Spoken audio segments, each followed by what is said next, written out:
Dalam bahasa Indonesia memiliki arti lampu minyak yang digunakan untuk memberi cahaya di malam hari. Namun, lebih dari sekedar sumber cahaya. Nama Pelita muncul dari semangat kolaboratif yang kami bangun melalui komunitas belajar, yang merupakan akronim dari Pembelajar Interaktif. Pembel Pelita ingin memberikan pembelajaran yang interaktif, menarik, bermakna, sesuai dengan kodrat alam dan kodrat zaman murid kami di sekolah. Awal terbentuknya pada tanggal 16 Januari 2024. Siklus yang sudah kami lalui mulai dari refleksi awal, perencanaan, implementasi, evaluasi, hingga berbagi praktik baik.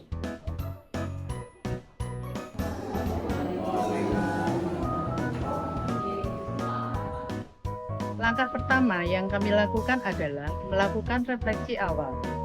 Kami melakukan refleksi awal 2 kali.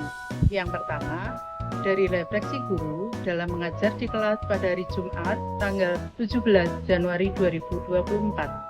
Kemudian dilanjutkan dengan diskusi untuk membuat survei pembelajaran pada tanggal 16 Februari 2024 yang mengambil rubrik dari rapor pada PMM tentang perilaku, keteraturan, suasana kelas, dan disiplin positif. Survei ini ditujukan pada seluruh guru dan murid dengan menggunakan Google Form pada tanggal 19 Februari 2024. Hasil survei ini kami diskusikan bersama pada tanggal 20 Februari 2024.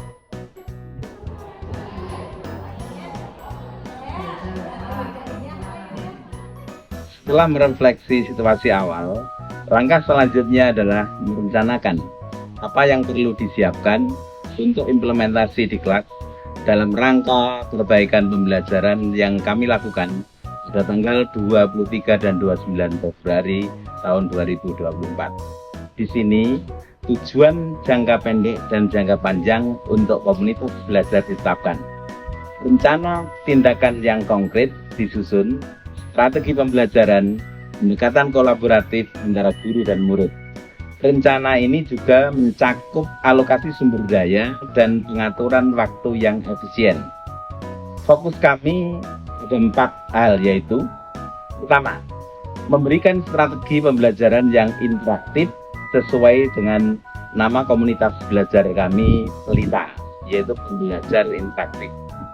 Kami melihat aset yang dimiliki murid yang dekat dengan kehidupan sehari-hari, yaitu penggunaan media interaktif digital seperti Jamboard, H5P, serta pemanfaatan HP. Kedua, mengajak murid untuk berinteraksi dan berperan aktif dalam kelompok. Yang ketiga, menghindari sifat defensif.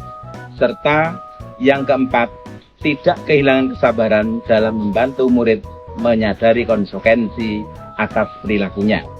Keempat fokus tersebut berdasarkan aset yang ada dan hasil survei pembelajaran yang perlu untuk diperbaiki. Sehingga saat keluar, setiap zat akan terpisah dalam industri. Setelah perencanaan, kami bergerak ke tahap implementasi yang terdiri dari 3 tahap, yaitu pra-observasi, observasi, dan pasca observasi. Pra-observasi dilakukan sebelum observasi kelas dimulai, yaitu tanggal 4 Maret 2024. Observer menanyakan tujuan pembelajaran, area pengembangan yang hendak dicapai, dan strategi yang dipersiapkan. Pada observasi yang dilakukan tanggal 5 Maret 2024 dengan guru model Budian mata pelajaran IPA di kelas 8A dan dengan observer 1 Bu Yeti, 2 Pak Nyipto, yang ketiga adalah Bu Bekti. Kegiatannya yaitu mengamati aspek dan strategi yang dikembangkan. Kemudian yang ketiga, pasca observasi dilakukan segera setelah observasi di ruang perpustakaan, yaitu yang dilakukan membahas tentang refleksi guru, catatan observer, serta rencana tindak lanjut. Setelah serangkaian kegiatan Kombel yang sudah berjalan, kami mengevaluasi keefektifan strategi yang diimplementasikan pada tanggal 15 Maret 2024. Dalam kegiatan ini, Kombel menyesuaikan rencana sesuai kebutuhan yang baru, melibatkan pengumpulan umpan balik dari semua pemangku kepentingan, meninjau data hasil belajar, menyesuaikan praktek mengajar jika diperlukan.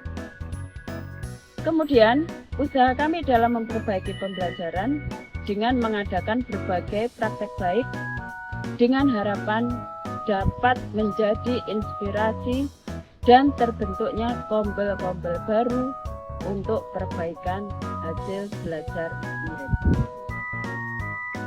Hasil evaluasi menunjukkan bahwa 1. Pembelajaran berlangsung secara interaktif. 2. Dengan bimbingan guru, murid berinteraksi dan berperan aktif dalam kelompok. 3. Guru menghargai saran dari murid, tidak defensif, terlihat ketika pembagian kelompok. 4. Guru tidak kehilangan kesabaran ketika ada murid kurang kooperatif dalam menggunakan Jamboard, ditunjukkan dengan mengalihkan perhatian melalui ice breaking. Akhirnya, dengan pembelajaran yang interaktif ini dapat menjadi sesuatu yang menyenangkan dan meningkatkan hasil belajar murid. Alhamdulillah. Untuk refreshing kita menegangkan badan. Mohon Bapak Ibu sedaya berdiri sejenak. Kegiatan berbagi praktik baik dilakukan pada tanggal 16 Maret 2024 dengan peserta seluruh guru di SMP Negeri 5 Ponorogo dengan jumlah guru 54. Dalam pertemuan ini ada 3 kegiatan inti, yaitu pertama, pengenalan komunitas belajar, kedua, berbagi praktik baik, dan ketiga, pembentukan kombel baru. Kegiatan ini kami lakukan dengan interaktif dengan memanfaatkan media interaktif digital seperti H5P maupun media interaktif konvensional dengan menggunakan alat bantu kertas plano, post-it, dan spidol warna. Kegiatan ini mendapatkan umpan balik yang sangat baik dari peserta. Selain itu, terbentuklah 4 kombel baru, yaitu kombel literasi, numerasi, karakter iman takwa, dan karakter disiplin positif sesuai kebutuhan yang dirasa penting di sekolah kami. Dengan demikian, dengan mengikuti siklus ini secara terus-menerus, komunitas belajar di sekolah dapat menciptakan lingkungan yang mendukung pertumbuhan dan pencapaian akademik siswa secara optimal. Semoga perjalanan kami di Kombel Pelita ini dapat menginspirasi dan mendukung transformasi pendidikan di Indonesia. Terima kasih.